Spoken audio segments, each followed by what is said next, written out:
Welcome, ladies and gentlemen, to my new video where we are going to be playing a bit of Swain support. Now, unfortunately, we got cheese invaded, my Vagar got caught out, and I just kind of went to try and help him, but he was just not really doing a good job. So I found a lane that we are not going to just absolutely raffle stomp. This is our first placement game on our main account where I'm going to be tryharding, so you can kind of get a better idea of what it looks like when I am playing my hardest and how you can adopt a similar playstyle when you are looking to climb. And I'm not just doing kind of trying out like fun new builds. This is going to be a little bit of a different playstyle.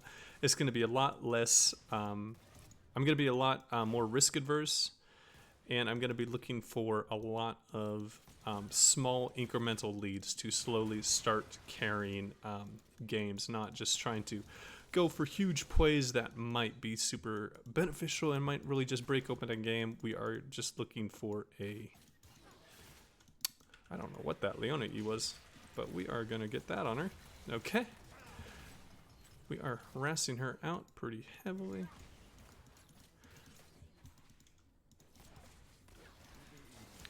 Okay. And we just baited him in with our jungler there. Lee Sin's going to catch him with the red buff. And we're just going to do that. We're going to get the root on the Kayn that's using his flash just to trade 1-for-1. And that should be bot lane, pretty much. Just a very nice, solid. Didn't overextend, pretended to overextend to bait them out. As you saw, I did a feign retreat, which is a very, very easy way to bait people in. I mean, it's been used across the world, and it's in vast amounts of warfare, and the feign retreat is always a very effective way to put people in a poor position, and that's exactly what I did to bait them closer to my Lee Sin so he could W me into a Q on the enemy champions. I'm sorry if this isn't as exciting of a playstyle as me looking for kind of crazy like 1v2 outplays with different builds, but I think that this is an important and maybe a bit of a more responsible video to make for a lot of the Swain mains out there that are looking to just have a solid build and climb. We are going to be going to Leandri's, which is probably going to be the kind of the riskiest pick that we're doing. Everfrost obviously is a super, super strong item that is very, very meta, but I do feel comfortable since I am in placements that I'm in a little bit lower elo than what I was last season. I think this account was the one of the diamond accounts, so we're playing against, I don't know, maybe gold or plat players here. So, we just do it very simply.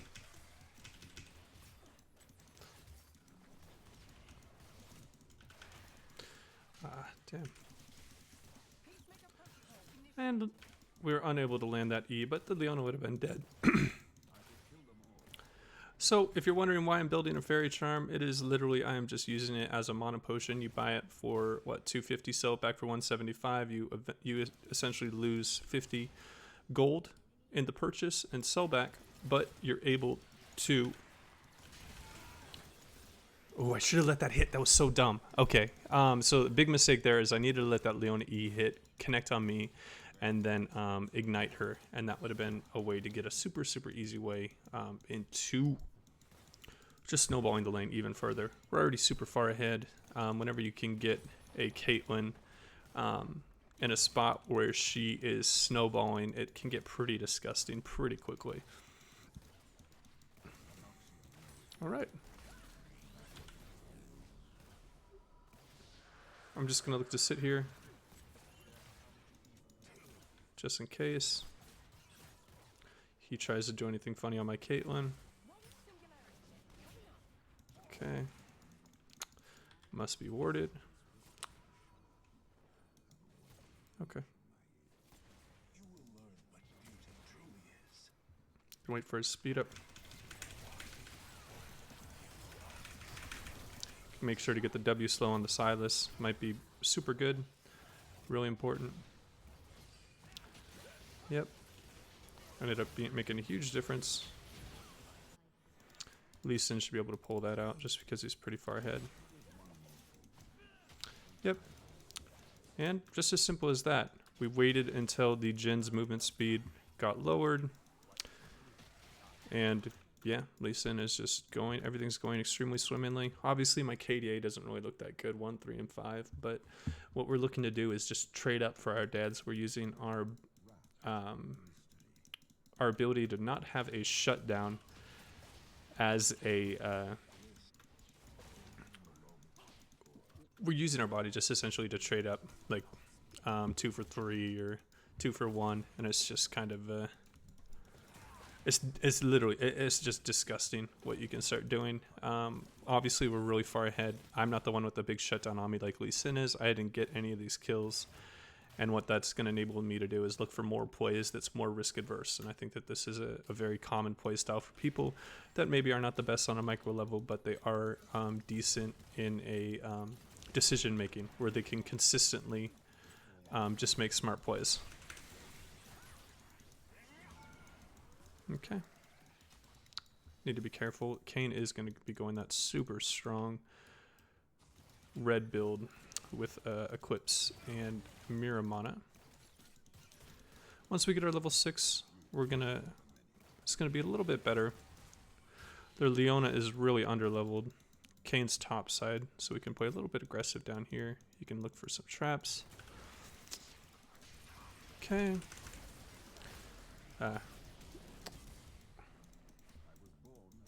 Just looking to change his movement patterns.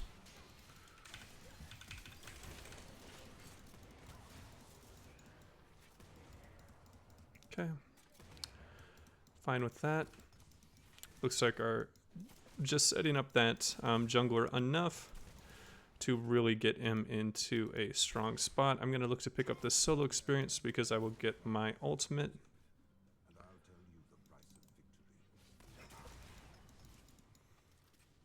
And I can look to fight him. It just sees how aggressive he's going to be here.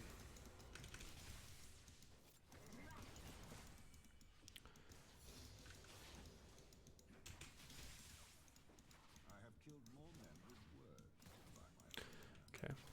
I'm just looking to stop the back if he's backing right there.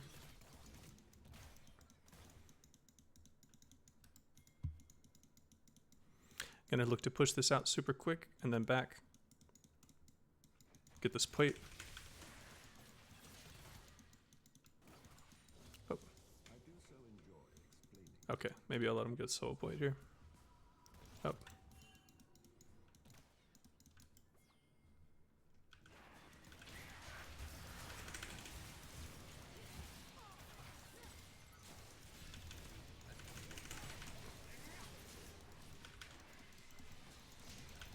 Damn.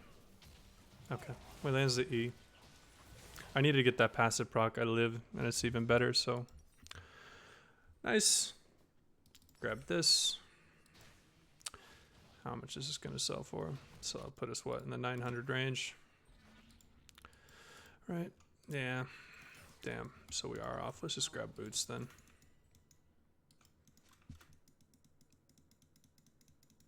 Again, we're just putting ourselves in decent situations where we are going to look to trade up.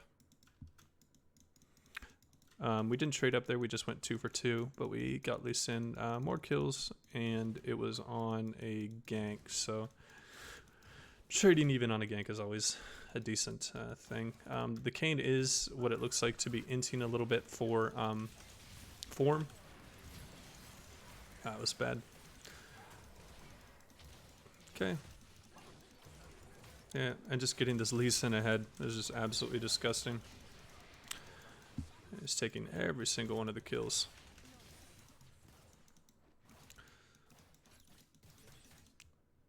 But it's nice. We should be able to get form. We should be able to get Leandros here. And really, it basically should be a new form of Swain because it just turns you into an absolute monster.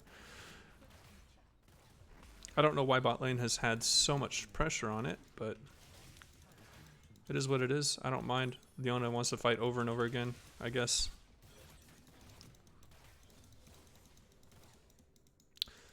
This Lee is going to have a super big head here. If anything small goes wrong, he is probably going to start blaming other people and might troll, so we need to be careful to make sure that we are on top of our game.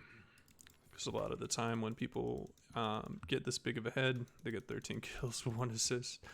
They're like, oh, you don't deserve LP for winning the game, even though you might have been essential in setting them up to getting that just disgustingly strong. All right. So we're going to go straight into Tabbies and Zonias. Going to go defensive. This was the small risk that we took. We probably would have given up maybe a couple less deaths if we had went Everfrost and got some of them those early HP buys.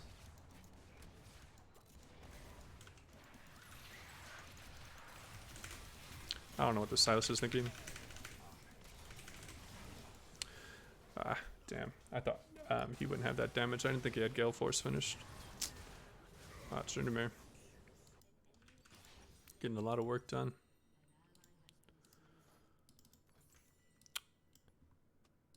I probably could have sold my Fairy Charm for a stopwatch and not given up a kill there. And Jin probably would have been baited into trying to kill me, and that could have been a really good spot. But even though you look at this game, oh, Crow, you just got lucky that you had the better jungle. If you look at the KP, it's really who was setting him up and got him into that position. It's just he was the one that just got a lot of... he just ended up getting a lot of the kills. Alright, nice. Perfectly placed W. We're able to get double assists. We're able to get a bunch of passive procs, and yeah, really, we're just off to the races. Not much more to say. Just that we played a very strong bot lane. It was really calculated. Alright. I'm gonna look to bait the Silas into something here. Veigar has ult.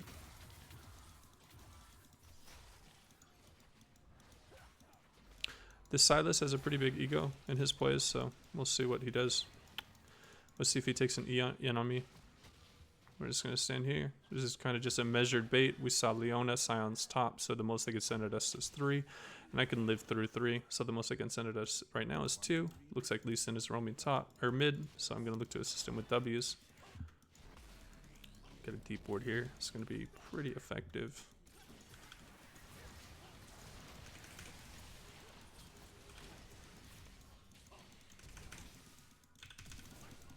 Please, just let me have the damn kill.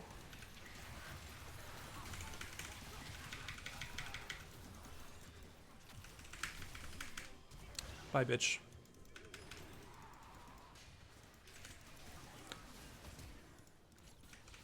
Okay, and he's dead too. Yeah, I'm sorry, guys, that this isn't really probably the most exciting play style. Very risk adverse, very measured, just looking to create leads. And I mean, obviously playing Swain support isn't exciting as playing him in the solo lanes, where it's a little bit more challenging, but it really can unlock a lot of the power of Swain when you're playing him in the solo lanes.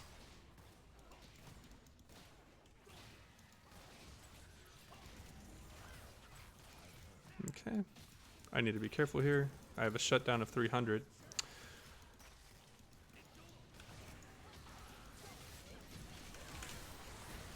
So we're just playing it like a backline mage. We're just using the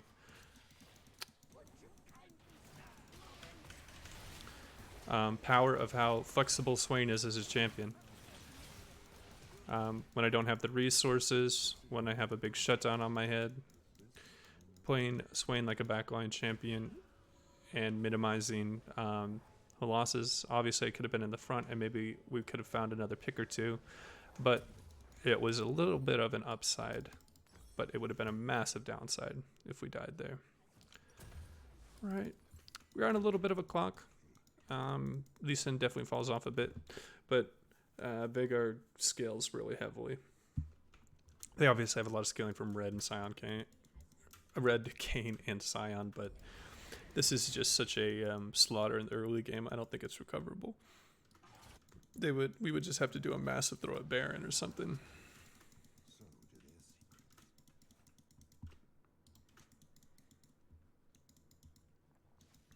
Lee Sin's only sitting on 2 items. Kind of crazy.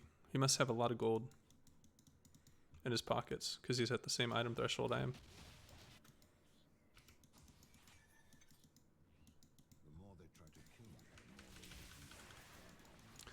just going to start eating up resources, taking away, choking them out. Very, very simple thing that you can do when you're ahead and you're Swain and you have the laundries. Getting, obviously, access to more resources when you're playing support is really important because you're a little bit of a high econ. Okay.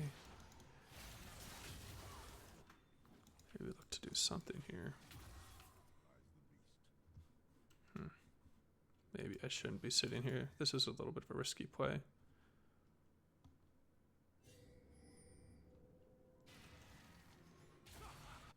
Oh, looks like we got him to use Tryndamere ult. There's no way in any situation that kills him.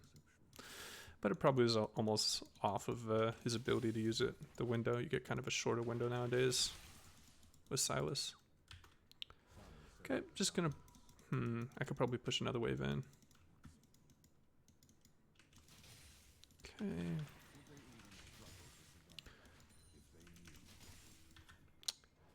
Alright, gonna grab a Oblivion Orb. Because they have a lot of healing, Red Cane and Silas can be pretty disgusting. So we're running into this classic build. This is probably the most commonly build used that I... commonly built build that I use on Swain, and that is the Andre Zone use Morello's, a lot of utility, a lot of ability to frontline with it. Wow, he's only sitting on 3.5 items. I don't know about 2v1, and Kane is super strong into his particular champion playstyle. Oh, he's 3v1 even. Yeah, I don't know about this, boys. Yeah, he might be answering there. Okay, well, he's able to get a kill, and he's able to get a, what do you call it? A Death's Dance proc, which is really big. So he can just do literally whatever he wants. And this is just really the power of getting your jungler ahead, playing around the strengths of an early game jungler, looking to really what set up this Lee Sin's entire game was our bait and our feigned retreat, and just putting him in a position that he can carry. Alright guys, if you have any questions about this playstyle, I know it's not really too YouTube friendly. I'm not doing a weird build that you don't see. It's not like a tank build with grasp that is actually pretty decent and can win in certain matchups. This is just how you collect LP on Swain. Very basic playstyle that is very, very hyper effective. Maybe it's just boring to me because it's the playstyle that I use whenever I'm looking to try hard and climb. Alright guys, if you have any questions for me, you can hit me up in the comments down below. And as always, take it easy.